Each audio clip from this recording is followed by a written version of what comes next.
With fats, I think we have come out of the era in which fat was demonized as the bad macronutrient. But that legacy is still very much with us. I still see that when people are giving people nutritional advice, talking about weight control, I still see the emphasis on fatty foods and people talking about high-fat foods and cutting down on fat consumption and low-fat foods. Fat does not make you fat. No, this is a very important concept. Fat does not make you fat. What is driving the obesity epidemic in this country is the very high consumption of high glycemic load carbohydrate foods, which have been technically manipulated. We need fat in the diet, and you can have substantial amounts of fat in the diet. When you try to lower fat, when you get below 25% of calories, food rapidly gets uninteresting. Fat is the major conveyor of flavor to us because many of the flavor principles are fat soluble. Fat also gives a pleasurable mouthfeel.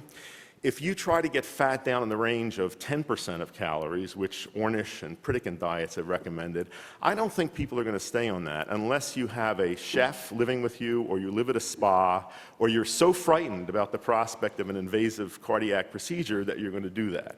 But that is very difficult to eat food like that.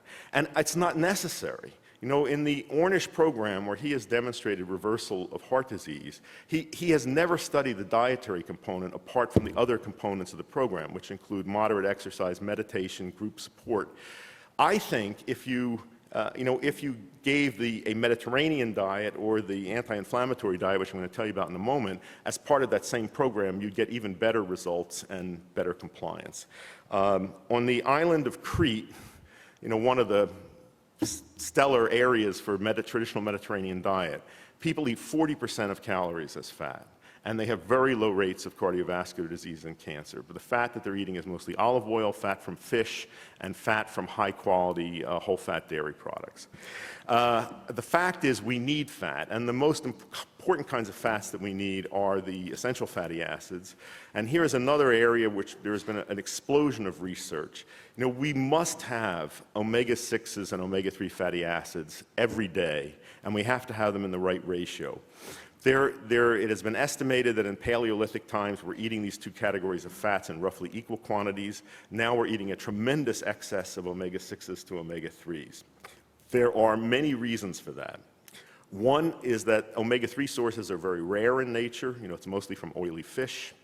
The vegetable sources of omega-3s, you can't really count one for your omega-3 needs because they're a short-chain form, ALA, which the body has to convert to DHA and EPA.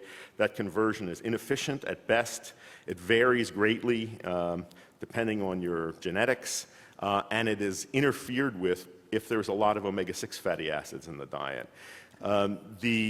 But the main reason for the imbalance at present is that our diets have been flooded with new sources of omega-6 fatty acids, and I'll just mention two of them.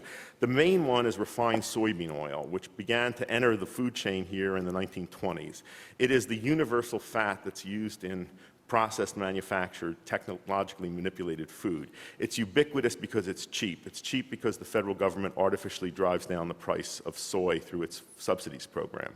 The introduction of refined soybean oil has been the major reason for this tremendous imbalance in omega-6 to omega-3s. This has huge consequences in terms of inflammatory status, which I'll get to in a moment.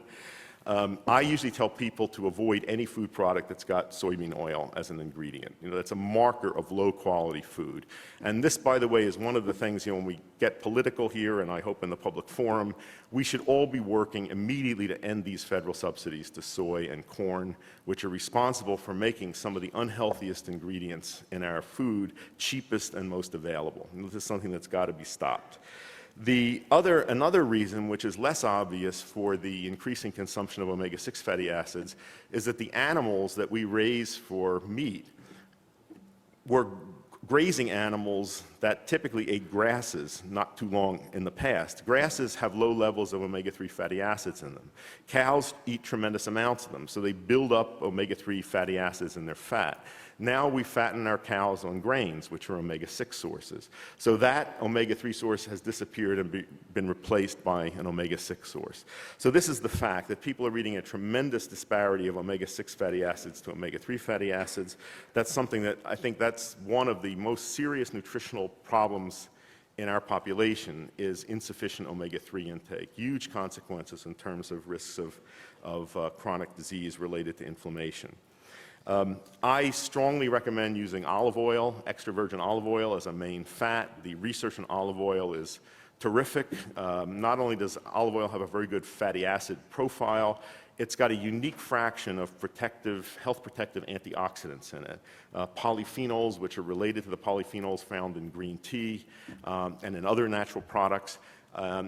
In addition, and this fraction is delicate and easily damaged by oxidation. So this is a reason to get good quality extra virgin olive oil, to store it properly, not let it be exposed to light or air, not heat it to too high temperatures. An interesting compound that's been found in that fraction is called oleocanthal. It's responsible for the peppery biting taste of good olive oil. And it has been shown to have anti-inflammatory power equal to that of ibuprofen. I mean, that's remarkable. And I attended some olive oil tastings in Italy last year, since I have my name on a good brand of organic olive oil. And I had never done olive oil tasting before, and it's interesting to do this. You put olive oil on a spoon and you slurp it into your mouth, mixing it with a lot of air, and coat your mouth with it, and then spit it out. And when you're at olive oil tastings, you hear a lot of coughing. And good olive oils, at the very end of at the very end of the taste, often give you a catch in the throat. And sometimes this actually makes people cough, and some people experience this as a peppery bite. That is very desirable. That is the mark of a good olive oil where this polyphenol fraction has not been damaged. And you want that in your diet. So basically, you want to try to get people to not be afraid of fat. I think whole-fat dairy products are much healthier than non-fat and low-fat dairy products, and they taste better.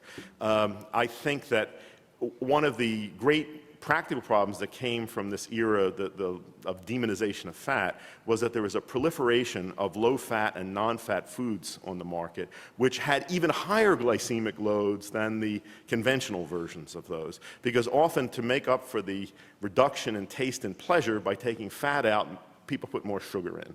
And, just looking at what happened during this era, Americans got fatter. As they ate more and more low-fat and non-fat foods, they got fatter. So something was very wrong with the way we were thinking.